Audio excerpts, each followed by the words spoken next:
येषां पुण्यकर्मणां जनानां, परंतु जिन पुण्यकर्मी जनों के पापम अंत गतम, पाप का अंत हुआ है, ते द्वंद्व मोह निर्मुक्ता, वे द्वंद्वों के मोह से विमुक्त हुए, दृढ़ व्रताः माम भजन्ते, दृढ़ व्रत वाले मुझको याद करते हैं।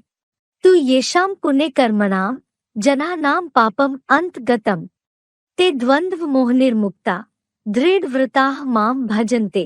भावार्थ, परंतु मेरी अव्यभिचारी याद से जिन पुण्यकर्मी ब्राह्मण जनों के पाप भंडार का पूरा अंत हुआ है, वे सुख दुखादि द्वंद्वों के मोह से पुरुषोत्तम संगम के जन्म में विमुक्त हुए, धर्मानुकूल कर्मयोगी बनकर ब्रह्मचर्य में दृढ़व्रत वाले मुझ शिव बाबा को ही याद करते हैं।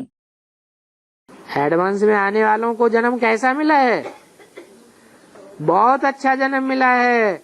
इसका मतलब पूर्व जन्म में ब्राह्मण बन करके अच्छे कर्म किए या खराब कर्म किए? अच्छे कर्म किए हैं, इसलिए एडवांस में आए हैं।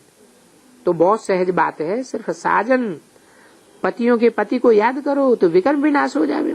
सिर्फ मेरी याद में रहेंगे, कोई दूसरे की याद में नहीं रहेंगे, तो इसका नतीजा क्या होगा? तुम्हारी याद कैसी होगी? व्यभिचारी होगी या व्यभिचारी होगी? अब व्यभिचारी याद होगी तो तुम्हारी योगाग्नि बहुत तीखी हो जाएगी। उस योगाग्नि से तुम्हारे विकर्म विनाश होंगे। क्या सिर्फ मेरे को याद करेंगे और कोई को याद नहीं करेंगे तो जो तीखी अग्नि होगी अव्यभिचारी याद की, उससे तुम्हारे सारे विकर्म दग्ध हो जाते हैं। ऐसे याद की भी यात्रा है। जब 63 जन्मों के सारे पाप कर्म दग्ध हो जाएंगे, भस्म हो जाएंगे याद की यात्रा से, तो हमको याद करने में तकलीफ होगी। फिर आत्मिक स्थिति में स्थित होने में कोई तकलीफ होगी ना? नहीं होगी। क्यों? अभी तकलीफ इसलिए होती है कि 63 जन्मों का जो हिसाब किताब जुड़ा हुआ है वो रील में घूम रहा है।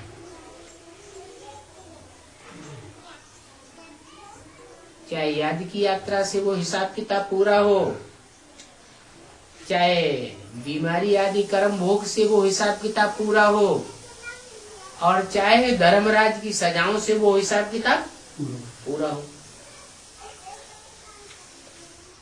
हिसाब किताब पूरा हुआ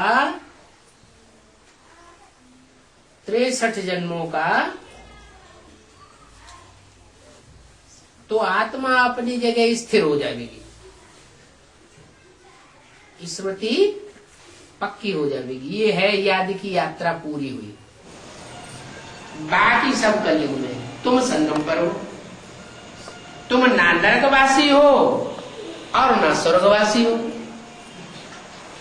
बल नई दुनिया की सौगात तुमको दी है, लेकिन तुम अभी स्वर्गवासी नहीं हो और नरकवासी भी नहीं हो। ये क्या बात? अब बीच में है। हम दुखी भी नहीं होते, हम बहुत सुखी भी नहीं होते। कहते हैं ना, सुख दुख में कैसा रहना चाहिए? सुख दुख में समान रहना चाहिए। दुख पड़ता है तो रोना नहीं, दूसरों के सामने अपना दुखड़ा रोना नहीं, और सुख मिलता है तो बहुत खुश नहीं होना। तो तुम अभी न नरकवासी हो न स्वर्गवासी हो, तुम संग युगवासी हो। अभी तुम ब्राह्मण हो, न शूद्र हो न देवता हो। दुनियावी साधनों के आधार पर खुशी नहीं रखनी है। क्या कहा है? मकान मिलेगा तो खुशी रहेगी, कपड़े मिलेंगे तो खुशी रहेगी, है? इस साइंस की दुनिया भर के सुख देने के साधन निकले हैं तो खुशी रही, अभी भी खुशी नहीं रहती है।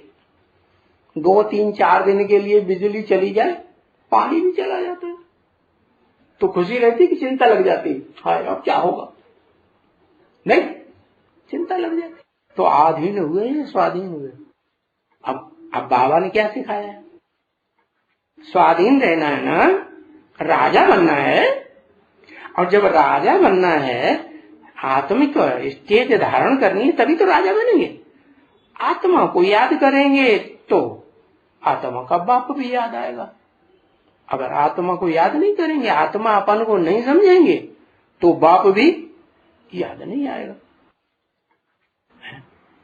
और देह समझेंगे तो देह के सब साधन चाहिए। देह नहीं समझेंगे, आत्मा समझेंगे, तो कोई साधन की दरकार नहीं है। जो मिले अपने पूर्व जन्म के हिसाब के अनुसार, जैसे हमने पाप पुण्य कर्म किए हैं, जो मिलेगा उसमें संतुष्ट रहेंगे। तो तुमसे कोई पूछे कि तुम कैसे ब्राह्मण बने हो, बोलो ब्रह्मा मुख से परमपिता परमात्मा ने हमको बनाया है। वो बाप ही है जो पतितों को पावन बनाते हैं। अभी हम प्रतिज्ञा करते हैं पवित्रता की, क्या पतितों को पावन तो बनाते हैं, लेकिन एक शर्त रख देते हैं। क्या शर्त है? कौन सी शर्त रख देते हैं?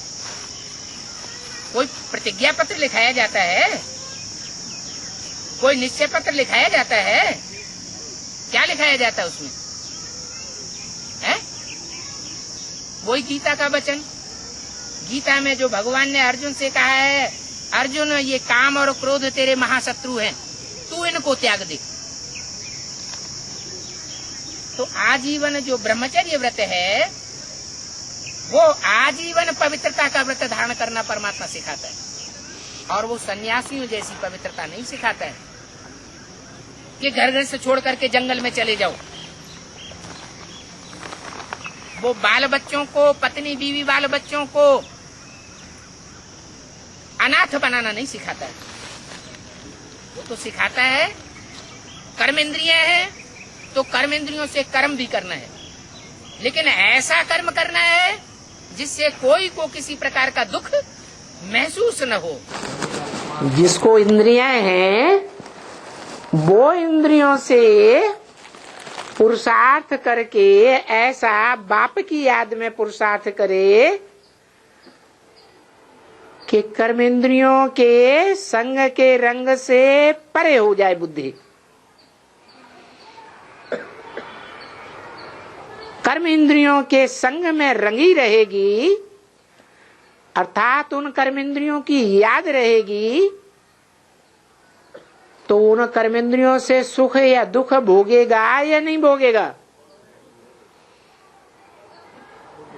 तो ऐसी याद में तल्लीन हो जाए, कर्म तो करे लेकिन कर्मेंद्रियों का संग का रंग लेप छेप न लगे।